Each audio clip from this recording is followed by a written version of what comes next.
Now, the government's unveiled plans for a new qualification for school kids. It's called the V level. It's part of a major shake-up of post-16 education. Well, they'll allow students to mix between traditional A-level subjects like music and vocational courses like sport and exercise science. Joining us now is the Education Secretary, Bridget Phillipson. Good morning to you. Thank you for joining us. We will come on to talk about the V-level qualifications shortly, but first I want to ask you about our top story today because, of course, further revelations about Prince Andrew are leading the news once again with this news that he asked his protection officer to obtain personal information about Virginia Giuffre. Now, he has given up using his titles, but he hasn't been stripped of them. Isn't it time for more action on this? Shouldn't Parliament be taking a stand? Hello, good morning. We welcome and support the statement that the royal family has issued and that Prince Andrew will no longer be using those titles. And, you know, first and foremost, our thoughts have to be with the victims of Jeffrey Epstein. It's harrowing to read what they experienced. Before I was a Member of Parliament, I worked with women and children who'd experienced sexual violence, domestic violence, and I know the trauma and pain that can cause them. Therefore, it is right that we always remember what they've experienced. Where it comes to any further action that might be taken, of course, Prince Andrew holds the title of Prince by virtue of being son of a monarch. And really, this is a further matter for the royal family and not for the government. No, I think we're not talking about his title as Prince. We're talking about the fact that he is still a Duke. He is still the Duke of York. He hasn't actually lost that title. It's simply been parked, put into abeyance. And there is a growing clamour, I'm sure you'll be aware of it, that since that was announced on Friday, a growing clamour that actually that's not enough, that this needs to come before Parliament, which is the only organisation, the only body that could actually strip him of the title. And it would have to be referred to Parliament by the King. Now, the speculation is that the King didn't want to do that because he didn't want to waste parliamentary time. But it's emerged, now that this is being examined, that it wouldn't take much time at all, just a couple of hours. If it did come before Parliament, would you welcome it?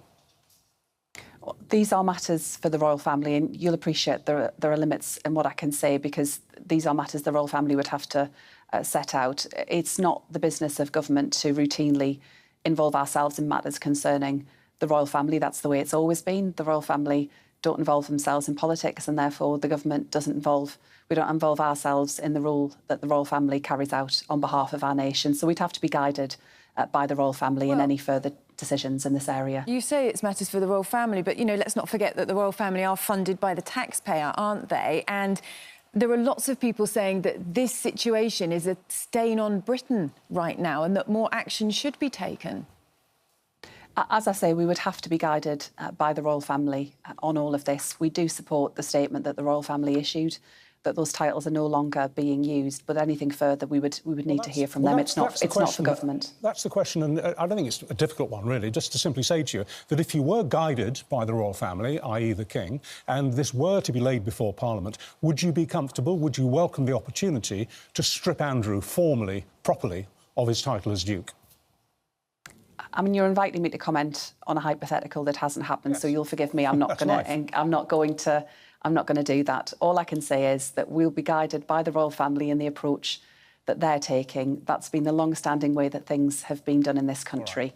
Right. And of course, individual members of Parliament might want to discuss any range of topics, and they will always find vehicles to do so, but this isn't a matter for the government. OK, we'll have to accept it there, then. I mean, although, to be honest, if we didn't discuss hypothetical issues, we'd never get anywhere about anything. Can we just briefly talk to you about yourself before we move on to what you're here to talk about this morning? This is the first opportunity we've had to talk to you since America's ambassador to Israel described you as being delusional last week. It was a very personal attack on you because you had said, in your view, that the UK government had been instrumental behind the scenes in bringing about the ceasefire in Gaza.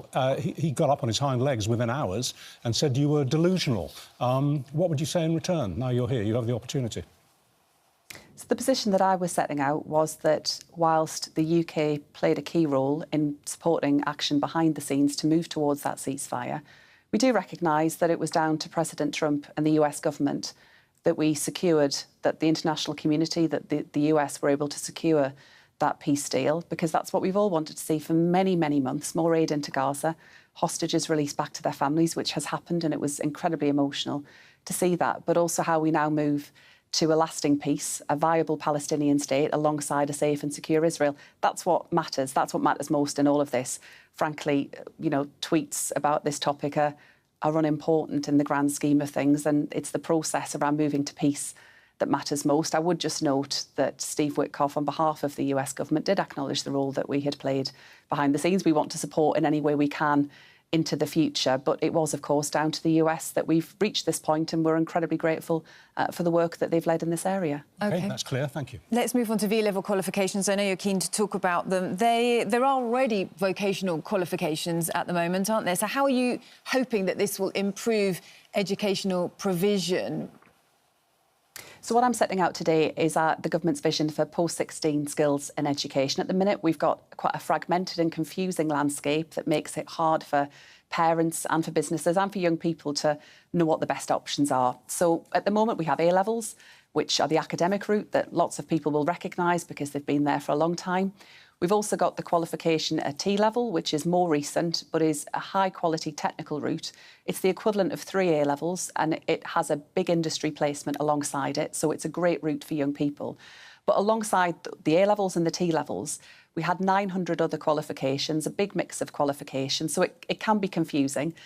V-levels will replace those qualifications. A V-level will be the equivalent of 1 A-level.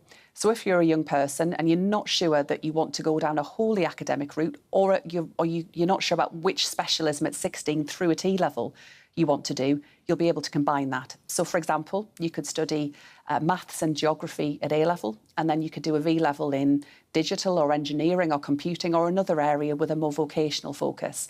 So this is about giving young people great options, great routes into careers, addressing some of the big skills gaps we see in our economy at the moment, but also bringing together that whole skills and post-16 system so that it's much clearer and much simpler for everyone. There are a number of issues, aren't there, though, at the moment that really need to be dealt with. I'm looking at the failure rates for GCSE English and Maths, the highest failure rates in a decade. 300,000 pupils thought to be missing from education. That's a 40% increase since 2017. It's a problem that's continuing to get worse. Nearly 1 million young people not in education, employment or training. These are all things that you promised to sort out, and they're actually getting worse. These are enormous challenges, I completely agree. And what I'll be setting out today in Parliament is not just how we make sure we've got the right qualifications, but also how we've got the right support for young people. So more work around support for young people who are not in education, employment or training, with better support to take up a college place at the age of 16. But alongside that, addressing the big challenge that you rightly identify, which is the fact that so many young people don't get a good pass in English or maths at their GCSE. And what, alongside V-levels, we'll be setting out today is how we provide other routes for young people to continue to study English and maths, to start that basis for a strong foundation and hopefully continuing on to GCSE. But recognising that for many young people, when they arrive at college at 16, they perhaps haven't done very well in their English or maths, and we've got to address that through the school system. But we also have to address, making sure that young people have got the ongoing support to really make improvement in English or maths alongside any further study that they're undertaking. And today, that's how we'll set out that vision through the announcements I'm making in Parliament. And as far as the new V-levels are concerned, when do they kick in? When do they start? So we're going to launch a consultation to listen to business, to employers, experts and others, and we hope to have them up and running before too long, but I'm not going to commit an exact date ahead of the consultation. And then, of course, you've got to, if they get them, you've got to give them a job, haven't you? And that's going to be the next challenge. Thank you very much indeed for joining us this morning. Have a good day. Thank you. Thank you.